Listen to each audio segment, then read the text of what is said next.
लोकदोरी गायिका दिलमायाको अत्यन्तै दुःखद मृत्यु हुनु अघि गायिकाको भावुक स्टाटस। आमा अहिले धेरै गाह्रो भयो। गायिका दिलमाया सुनार मृत भेटिएपछि एकजना प्रहरीको नियन्त्रणमा। एकीकृत समाजवादीका मन्त्री हेरफेरको विवाद। पार्टी कठोर भएपछि पछि हटे मन्त्री र सांसद। काङ्ग्रेसलाई पुनको चेतावनी। अब तपाईको पाराले चल्दैन।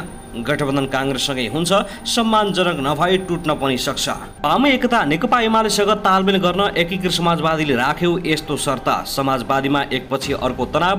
बैठक बहिष्कार गरेका मन्त्रीहरू एकाएक पुगे बालुवाटार। नेकपा एमालेबाट विद्रोह नगरेको भए दास बन्नु पर्थ्यो माधव कुमार नेपाल। घाँस काट्न जाँदा श्रीमतीको हत्या गरी सब स्याउराले छोपेको छु भन्दै श्रीमान पुगे प्रहरी सामु। एकाएक गाउने मचियो खैला बैला। सन्नाटा छायो गाउँ। 27 वर्षकी श्रीमतीलाई यसरी गरे हत्या।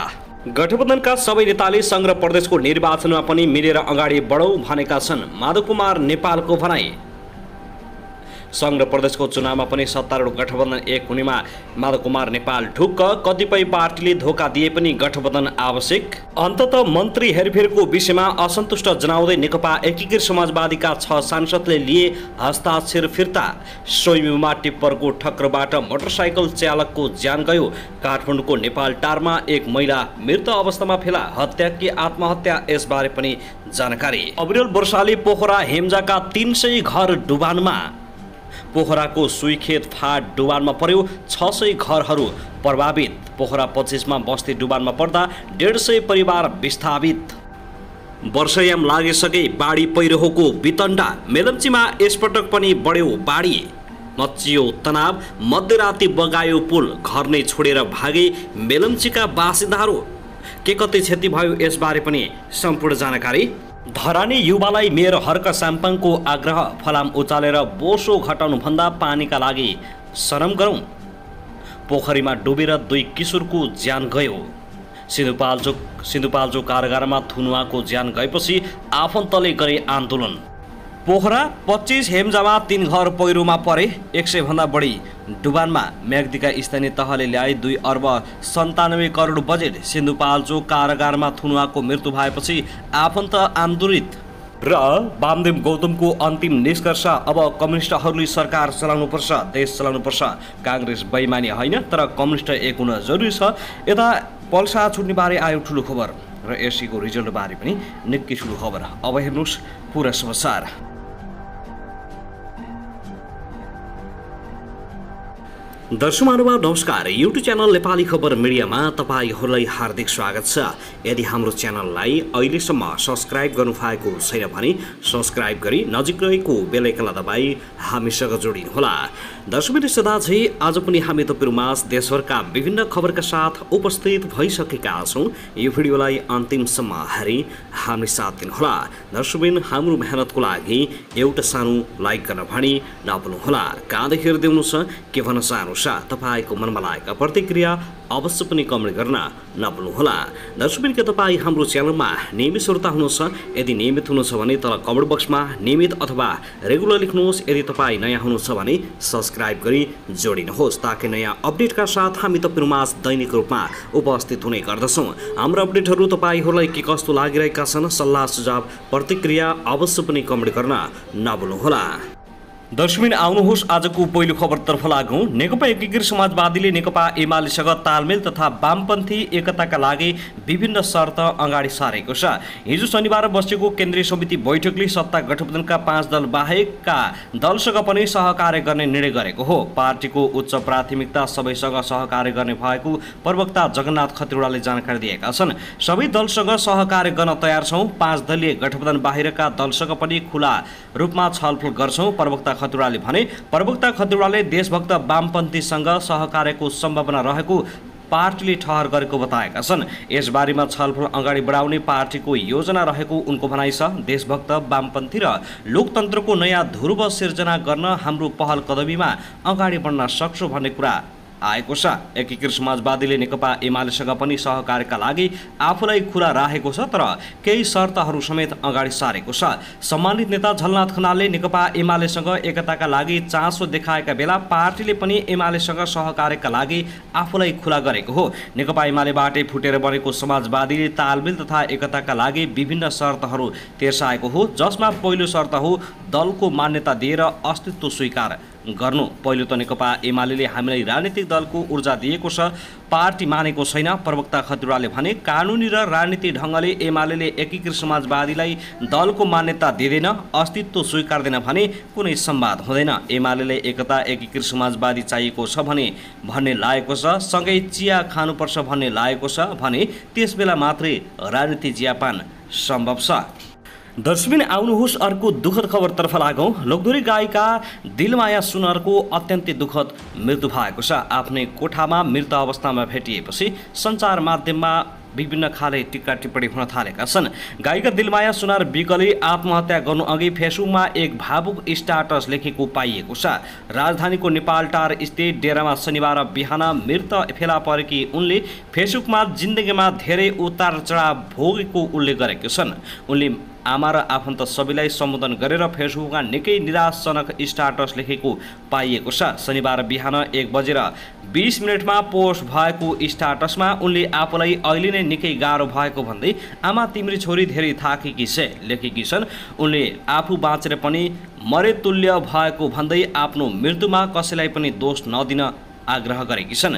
उनले छोरालाई पढाएर ठुलो मान्छे बनाउने सपना भए पनि त्यो पुरा हुन नसकेको बताएकी छिन्। उनले आफ्नो गीतहरूलाई बजारमा ल्याइदिन भन्दै आफ्नो इच्छाले मृत्युको बाटो रोजेको बताएकी हुन्। उनले आफूसँग पैसा नभएको र केही सुन भएकाले त्यो बेचेर छोरालाई दिन भनेकी छन्। सुर्खेत घर भएकी सुनार शनिबार बिहान आफ्नै कोठामा मृत भेटिएको महानगरीय प्रहरी वृत्त बालाजुले जनाएको छ। 10:45 को समयमा कोठामा खाटमै सुतेको अवस्थामा उनी मृत अवस्थामा भेटिएकी हुन्। घटनाबारे अनुसन्धान कार्य चलिरहेको प्रहरीले जनाएको छ। केही गीतहरूमा स्वर दिएकी दिलबाया विशेष त लाइभ दोहोरी गायनमा बढी सक्रिय थिइन्। घटनाबारे अनुसन्धान भइरहेको जनाएको छ। उनको मृत्युको घटना अनुसन्धानका क्रममा प्रहरीले सूर्य श्रेष्ठलाई नियन्त्रणमा लिएको छ। सोही अनुसार सूर्य शनिबार बिहान मृतक सुनारको कोठामा पुगेको खुलेको छ।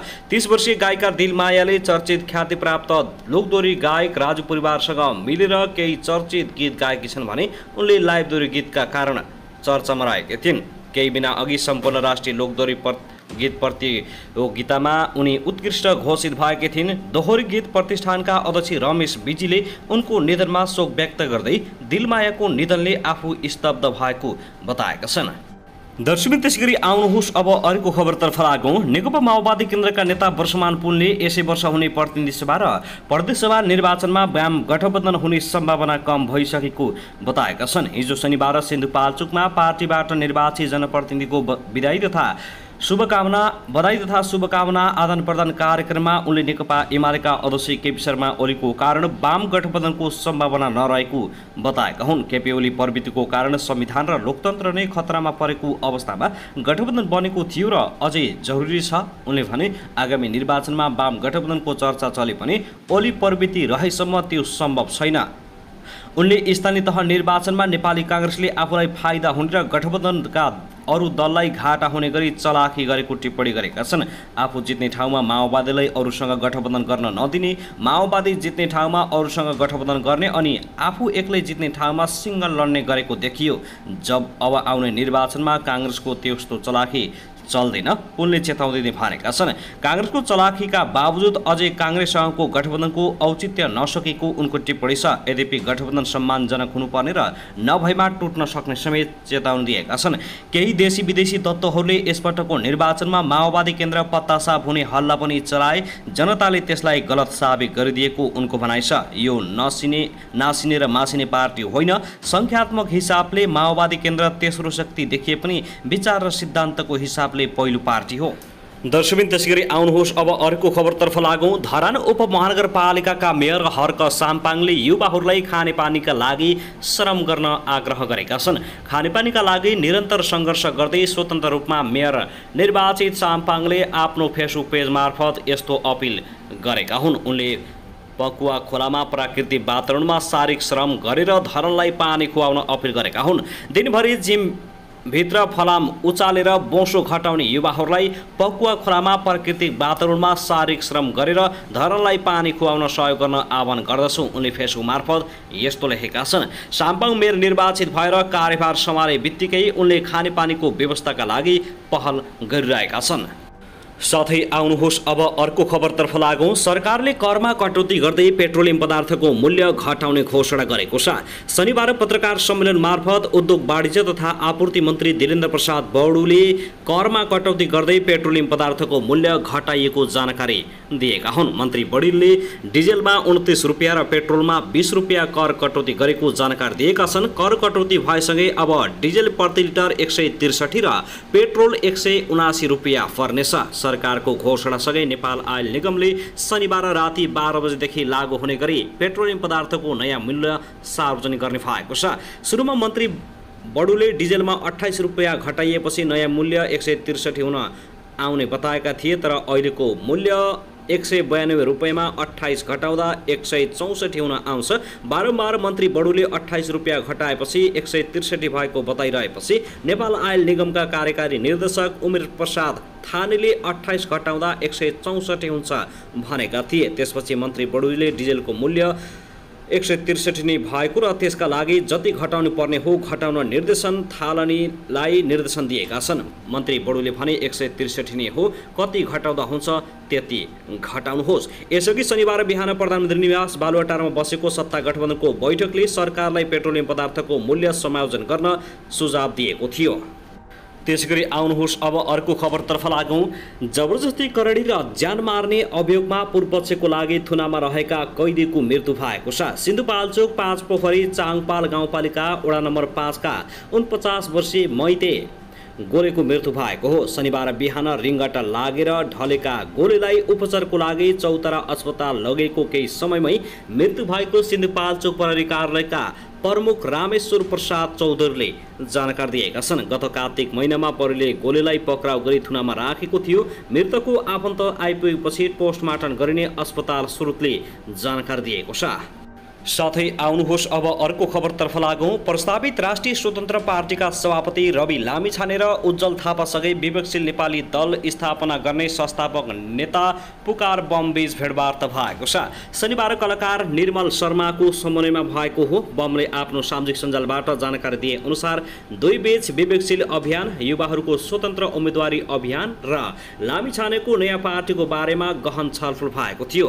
काठमाडौँ क्षेत्र नम्बर 1 मा पुकारको उम्मेदवारी लगायत आगामी निर्वाचनको बारेमा समेत प्रारम्भिक छलफल भएको बताइएको छ। पुकार बमले काठमाडौँ 1 बाट केही दिन अघि उम्मेदवारी दिने घोषणा गरेका थिए। दुई नेताबीच छलफल सकारात्मक भएको र सहकार्य गर्दै अगाडि बढ्ने बारे छलफल भएको बुझिएको छ। दर्शकबिन त्यसैगरी आउनुहोस् अब अर्को खबरतर्फ लागौं। नेकपा एकीकरण राष्ट्रिय अभियानका संयोजक तथा राष्ट्रिय सभा सदस्य वामदेव गौतमले पुष्पकमल दाहाल प्रचण्डले केपी शर्मा ओलीमाथि लगाएको 19 पृष्ठ लामो आरोप फिर्ता लिएको भए तत्कालीन नेकपा विभाजन नहुने दाबी गरेका छन्। नेकपा एकीकरण राष्ट्रिय अभियानको राष्ट्रिय भेलालाई सम्बोधन गर्दै उनले ओलीले प्रधानमन्त्री छाड्न तयार भए पनि प्रचण्डले आरोपपत्र फिर्ता ल्याउन नमानेको बताएका हुन्। उनले भने 2077 पुस 4 गते ओली र प्रचण्डको बीचमा वार्ता भइरहेको बेलामा मलाई बोलाउनु भएको थियो। ओलीले म पार्टी एकताको लागि के त्याग गर्नुपर्छ गर्छु, एकता जोगाउँ भन्नुभयो। तपाईहरूले मेरो विरुद्ध राखेको आरोप फिर्ता लिनुहोस्, 2 पद मध्ये 1 पद छाड्छु भन्नुभयो, तर प्रचण्डले अस्वीकार गर्नुभयो। ओलीले आफूले भनेको व्यक्तिलाई निर्वाचनबाट राष्ट्रिय सभामा ल्याएर प्रधानमन्त्रीको उम्मेदवार बनाएपछि आफूले प्रधानमन्त्रीबाट राजीनामा दिने बताएको उनको भनाइ छ। त्यतिबेला ओलीले आफूलाई पार्टीबाटै मोर्चाबन्दी भएपछि वामदेव गौतमलाई निर्वाचन गराएर भए पनि प्रधानमन्त्री बनाउने प्रस्ताव गरेका थिए। ओलीले मलाई लगाएको आरोप फिर्ता लिनुहुन्छ भन्नुभयो। प्रधानमन्त्री छाड्ने विषयमा छलफल भए पनि आरोपपत्र फिर्ता लिन सक्दिन भन्नुभयो प्रचण्डले फिर्ता लिएको भए पार्टी विभाजन हुँदैन थियो नेता गौतमको भनाइ छ। दर्शकबिन त्यसगरी आउनुहोस् अब अर्को खबरतर्फ लागौँ। नेकपा एकीकृत समाजवादी पार्टीका अध्यक्ष माधव कुमार नेपालले पार्टीभित्र बहस र विवाद हुँदा आत्तिनुपर्ने अवस्था नभएको बताएका छन्। पार्टीको केन्द्रीय कमिटी बैठकलाई सम्बोधन गर्दै उनले बैठकमा विवाद हुन्छ भनेर कतिपय तर्किने गरेको गुनासो आएको समेत बताएका छन्। उनले भने अहिले हामी पार्टीको चौथो बैठक बसिरहेका छौँ, पार्टी विधानलाई ध्यानमा राखेर अगाडि बढेका छौँ। बैठकमा बस्दा विषयवस्तुमा छलफल गर्दा बहस विवाद हुन्छ, तर्क वितर्क हुन्छ, आत्तिनुपर्ने छैन, विवाद हुन्छ भन्ने कतिपय तर्किने गरेको सुन्नमा आएको छ। बैठक भनेको झ्याउ हो भनेर टार्ने गरेको विभिन्न स्तरमा रहेको सुन्नमा आएको छ। बैठक छल्नु पर्दैन। आफ्नो प्रदेश, जिल्ला, पालिका, वडा तहसम्म निर्माण गरेको कमिटी र संगठन चलायमान बनाउन निर्देशन समेत दिएका छन्। कम्युनिस्ट पार्टीमा आलोचना र आत्मआलोचना पद्धति स्थापित भएको समेत उनको भनाइ छ। नेकपा एमालेबाट विद्रोह गरेर आयोगबाट वैधानिकता हासिल गरेर सबै गतिविधिलाई अगाडि बढ्दा छोटो समयमा राम्रो उपलब्धि भएको नेपालको दाबी छ।